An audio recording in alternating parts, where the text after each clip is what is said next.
Okay, welcome to Japan, turn 3. They have 48 IPCs to spend. They're going to be buying a new carrier, a new destroyer, a new transport, 1 infantry, 1 tank, and 2 mechanized infantry. They will be making several attacks, and we're going to start in the South Pacific with an attempt to get all the money islands. So the infantry and artillery on Borneo are going to move to Sumatra to take that. The infantry and tank from the Philippines are going to go down to Java. The infantry and artillery from the Philippines are going to go down to the Celebes.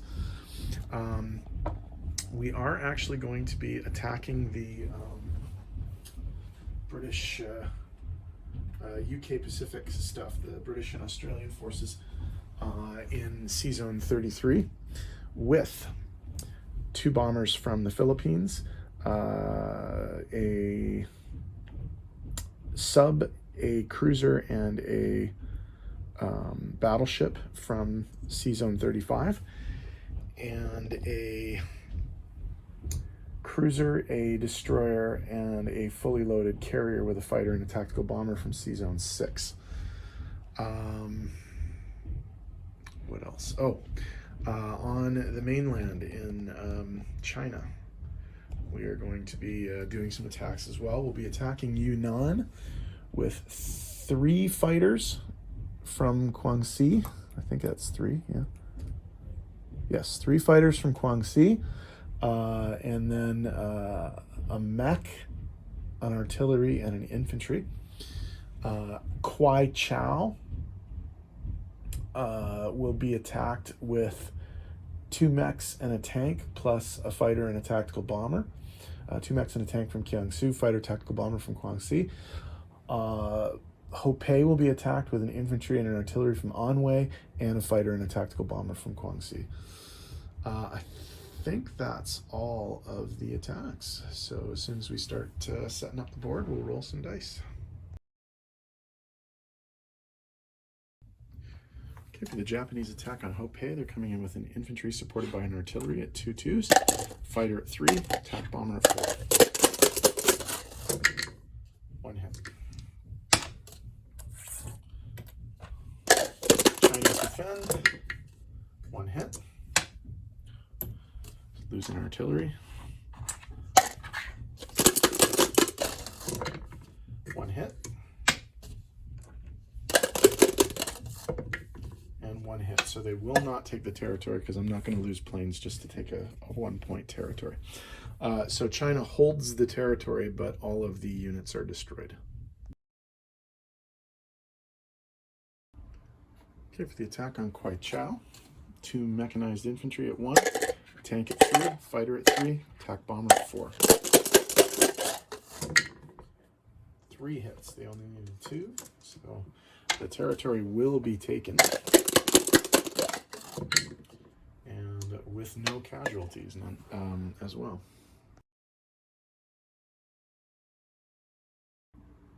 Okay, for the Japanese attack on Yunnan, they're coming in with an unsupported infantry at 1, a mechanized infantry supported by an artillery, so that's 2 2s, and then 3 fighters. 3 hits. So the all 3 of the Far East Command UK units are destroyed, but you get to defend, and they hit 1, so the infantry is killed, but Japan takes the territory.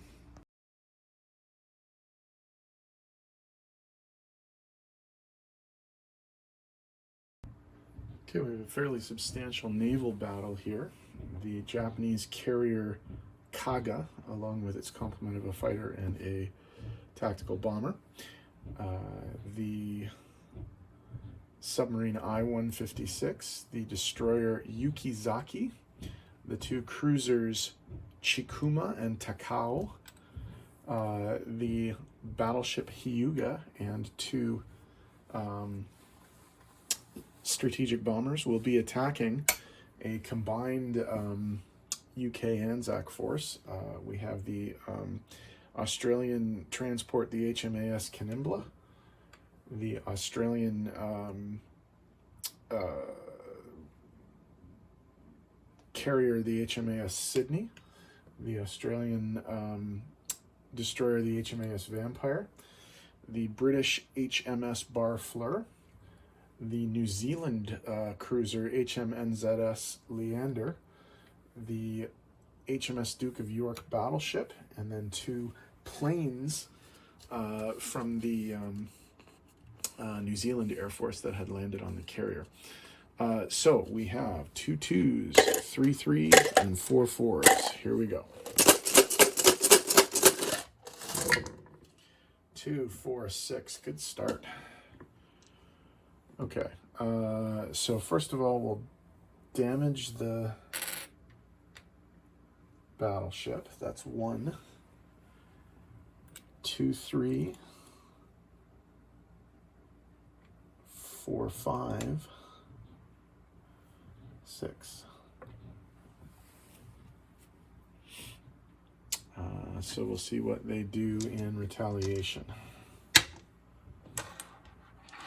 Here we go.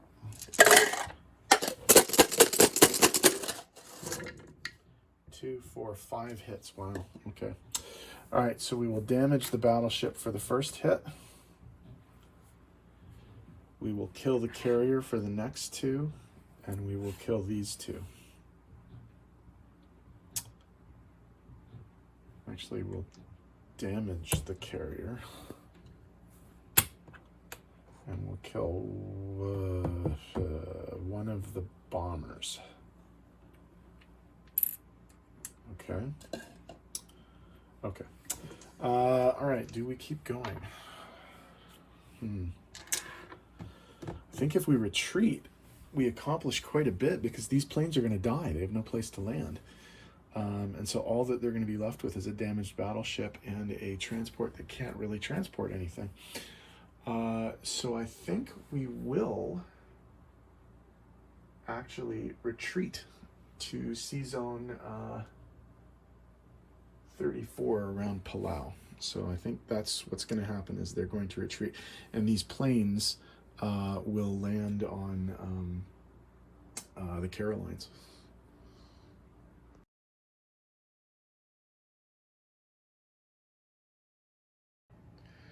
Okay, let's take a look at some non-combat movement. The 3 fighters from Yunnan are going to land in Guangxi. The 3 infantry and 1 artillery from Kwangtung are going to go to Guangxi.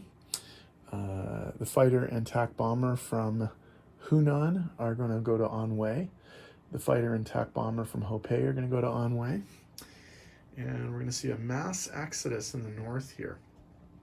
The 1 fighter and 1 TAC bomber from Manchuria are going to also go to Anhui. And the entire stack of infantry and the anti-aircraft artillery are going to come south to Johor.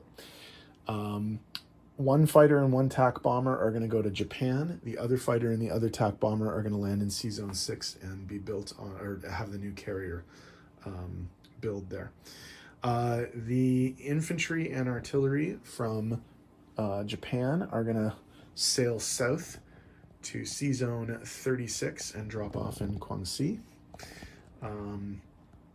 The destroyer in Sea Zone 6 is going to move to Sea Zone 16 as a blocker for the Americans. All of the planes involved in the attack on Sea Zone 33 are going to land in the Carolines. And one other little piece of movement. The destroyer in Sea Zone 43 is going to move 2 spaces to join up with the rest of the fleet here in Palau. So that should be it. Oh, wait a minute.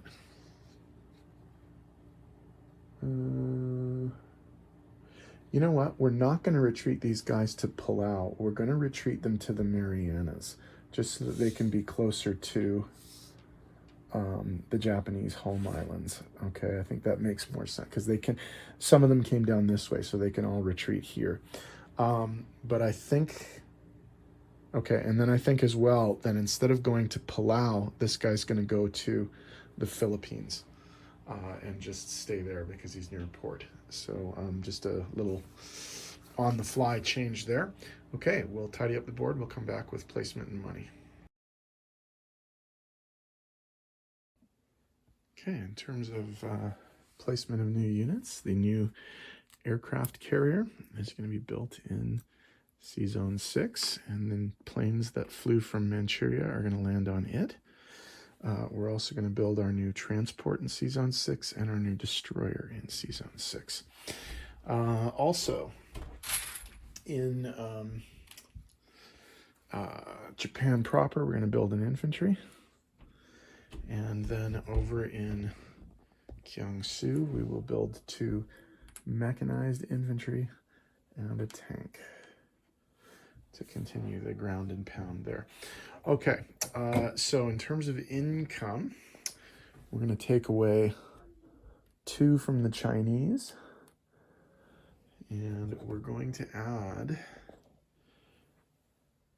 4, 8, 11 from the Dutch. So if we go 11 plus 2 is 13, they're at 37, so that's going to bring them to 50. And then the Chinese go from 9 to 7.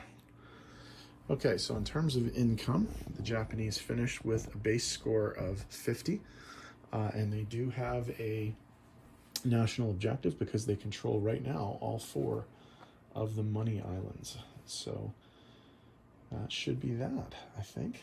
So who's up next? Let's have a look here. Japan just went.